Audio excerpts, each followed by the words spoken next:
कौमी असम्बली के इजलास में मामूल की कार्रवाई मुअत्तल। भारतीय जारहत के खिलाफ करारदाद मुतफ़िक़ा तौर पर मंजूर। करारदाद वज़ीर पार्लिमानी अमूर तारिक फजल चौधरी ने पेश की। मतन में कहा गया है कि पाकिस्तान का पानी रोका गया तो ये ऐलान जंग होगा। पाकिस्तान हर किस्म की दहशत गर्दी की मजम्मत करता है। भारत मुख्तलिफ मुल्कों में स्पॉन्सर्ड दहशत गर्दी में मुलव्विस है। वज़ीर कानून आज़म नज़ीर तारड़ ने कहा, पाकिस्तान को इस वक्त सबसे ज़्यादा इत्तेहाद की ज़रूरत है। सियासी इख्तलाफ जमहूरियत का हुस्न है। जब बात मुल्क पर आ जाए तो हम सब मुत्तहिद हैं।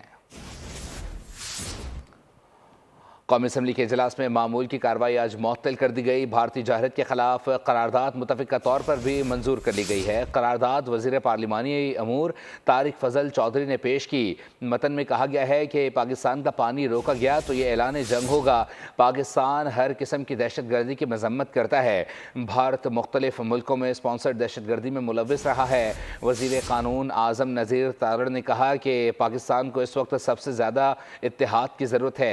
सियासी इख्तलाफ जमहूरियत का हुस्न है। जब बात मुल्क पर आ जाए तो हम सब मुत्तहिद हैं।